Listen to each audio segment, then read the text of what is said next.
सत साहेब जो हो बंदी छोड़ की बंदी छोड़ सतगुरु रामपाल जी महाराज की जो बंदी छोड़ कबीर साहब के भगत भाई ज्ञान अमृत षड्यंत्र का बीस पुस्तक एक PDF लिंक प्राप्त करने के लिए 98 280 और 72 और 14 ओम प्रकाश दास राजस्थान श्री गंगानगर। भगत भाइयों, इस पुस्तक में चुड़ानी क्रोथा और बरवाला और 5 मेदर एक बच्चे गए थे किसने की संपूर्ण जानकारी के लिए पढ़े ज्ञान अमृत एवं षड्यंत्र का बीस पुस्तक। भगत भाइयों, ये बिहार सासाराम जिले से शशि भूषण दास जी परमात्मा की देह हुई है, जो जजमेंट की फाइल आज सभी भगत भाइयों को पढ़ने को मिल रही है भगत भाइयों, और लाखों लोगों ने पढ़ी है और बहुत ज़्यादा भगत भाइयों डिमांड भी इस पुस्तक की हो रही है। तो संपूर्ण जानकारी के लिए भगत भाइयों 5 एक बच्चे की हत्या किसने की है और किसने कोर्ट में जुर्म स्वीकार किया है भगत भाइयों, संपूर्ण जानकारी चाहिए तो भगत भाइयों आपको ज्ञान अमृत षड्यंत्र का बीज पुस्तक एक बार अवश्य पढ़नी पड़ेगी। भगत भाइयों, अब मैं आप लोगों को ये बता देना चाहता हूँ कि संत रामपाल जी महाराज के साथ काल ब्रह्म के निर्देशों पर उनके एजेंटों का षड्यंत्र था। उनके एजेंट कौन थे भगत भाइयों? ये जितने भी मठाधीश बने बैठे हैं भगत भाइयों, जितने भी कोऑर्डिनेटर, ये महेंद्र, राम कुमार, राजेंद्र, ये आदि आदि गुंडे थे, ये उनके एजेंट थे काल ब्रह्म के भगत भाइयों। जैसे कि सूक्ष्म वेद अर्थात कबीर वाणी में है कि सतयुग में कबीर परमेश्वर ने सतलोक से अपने पुत्र योगजीत के स्वरूप में काल ब्रह्म के लोक में जहाँ पूर्ण आत्माओं को तप शिला पर भुना जाता था, वहाँ आए उनके आते तप शिला की उष्णता समाप्त हो गई और पुण्य आत्माओं को काफ़ी सुख मिला एवं तप शिला के कष्टों से छुटकारा मिला।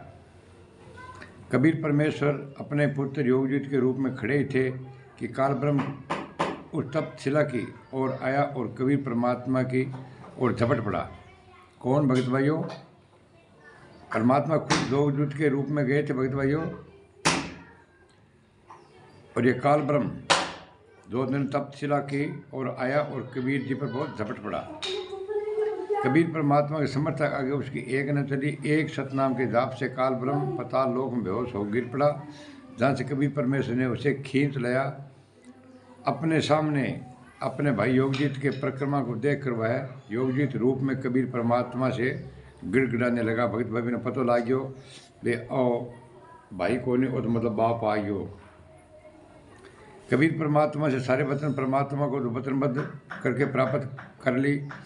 उसने प्रार्थना किया कि 3 युगों में जीव थोड़े ले जाना, चौथे युग में जितना चाहे जीव ले जाना। उसके प्रार्थना को कबीर परमात्मा ने स्वीकार कर ली। फिर उसके प्रार्थना की कलयुग में पहले मेरे संत जाएंगे। भगत भाइयों, किसने?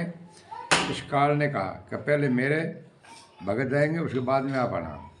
फिर बाद में आपका परमात्मा ने इसमें एवं मस्तु कर दिया। वह परमात्मा अपने पूर्ण आत्माओं को पार करने के लिए बीती पीढ़ी का समय निर्धारित किया, जो कलयुग के 5505 वर्ष पूरा होने का समय निर्धारित किया था। भगत इस बात की पूर्णतः जानकारी काल ब्रह्म को सतयुग से वार्ता के समय से ही है। जो भगत भाइयों, जो अब बरवाला कांड अपने हुआ था, इन लोगों को पहले से ही पता था 5505 साल पूरा निर्धारित किया हुआ है और उनके दूत आ गए और अब वो समय पूरा हो गया है और अब मतलब कि संगत पूरी बढ़ गई है और रुपए भी ठीक आ रहे हैं। काल ब्रह्म को सतयुग से वार्ता के समय से थे सन 1997 ई में 5505 वर्ष पूरा होने के साथ ही काल ब्रह्म ने अपना षड्यंत्र के अंतर्गत सत रामपाल जी महाराज के आसपास इर्द गिर्द नजर रखने लगे। जैसे भगत भाइयों, ये गुंडे संत रामपाल जी महाराज के 10 आगे रहते थे और 10 पीछे रहते थे। जब जेल से बात थे तब मतलब भगवान नहीं थे, आज वो भगवान बन गए भगत भाइयों। इन लोगों ने संत रामपाल जी महाराज को भगत भाइयों टाइम से ही हाईजैक कर लिया था भगत भाइयों। संत रामपाल जी महाराज सन 1993 ई से सन 1998 ई तक गांव गांव घर घर शहर शहर जाकर परमात्मा की महिमा का प्रसार करने लगे। इस दौरान अज्ञानता के कारण उस सत्यवादी समर्थ सतगुरु रामपाल जी महाराज को काफ़ी प्रताड़ना सहने को मिली थी भगत भाइयों। रिश्तेदार घर का सारा मतलब संत रामपाल जी महाराज के विरोधी आग भी थे और फ्री गंद दागे लोगों 3-3 4-4 दिन का पाठ भोग करके वो गलत है, बच्चा भूख मरेगा, बदमाश है। संत रामपाल जी महाराज को काफ़ी प्रताड़ना सहने को मिली, मगर इसकी परवाह किए बिना परमात्मा की महिमा का प्रचार करते रहे। संत रामपाल जी महाराज जय्यर के पद पर नौकरी करते थे भैया भगत भाइयों। वे कहीं भी सत्संग करने जाते थे तो अपने पॉकेट से खर्च स्वयं करके जाते थे कि उनसे मांगते नहीं थे। जैसे मतलब अब ये लोग मांग रहे हैं भगत भाइयों, जोत कराओ, पाठ कराओ, 10वां अंश का दो, खून का दो, दे दान कराओ, ये गेहूँ दे दो, चना दे दो, टमाटर दे दो। अब तो ये मतलब मांगते बन गए भगत भाइयों। संत रामपाल जी ने कहा था, मांगे सो बढ़वा कहिए, दर्द फिर ज्ञानी भैया। हालांकि गुरु जी के परिवार वाले गुरु जी इस आचरण से खिन थे। गुरु जी के परिवार जो क्या निराधा भगत भाई लड़ता, गुरु जी के विपरीत बोला करते थे, नफरत करते थे। बहुत पूर्व की बात है कि गुरु जी, ये भगत भाइयों पेज नंबर 42 और 43 पढ़ रहा हूँ, ज्ञान अमृत और षड्यंत्र का भी इस पुस्तक का। बहुत पूर्व की बात है कि गुरु जी जूनियर इंजीनियर के पद पर सिरसा में पोस्टेड थे। वहाँ से उनका ट्रांसफ़र हुआ और रोहतक में पदस्थापित हो गए। वहाँ से उनका ट्रांसफ़र हो गया और रोहतक में भगत भाइयों वो गुरुजी यहाँ वहाँ पर आ गए। और जो मतलब ये गुरुजी सत्संग करने जाते थे बाहर, तो भगत भाइयों ये उनके परिवार वाले, उनके रिश्तेदार सभी संत रामपाल जी महाराज से अंटी हुआ करते थे भगत भाइयों के। ये जो आप फ्री में काम कर रहे हो वो ऐसे फ्री में काम नहीं करना है। तो भगत भाइयों संत रामपाल जी महाराज के परमात्मा की दया रही। तो संत रामपाल जी महाराज स्पष्ट कहा था कि मेरे 4 संतान थी, मुझे पता है मेरे कितनी खातिरदारी करते हैं।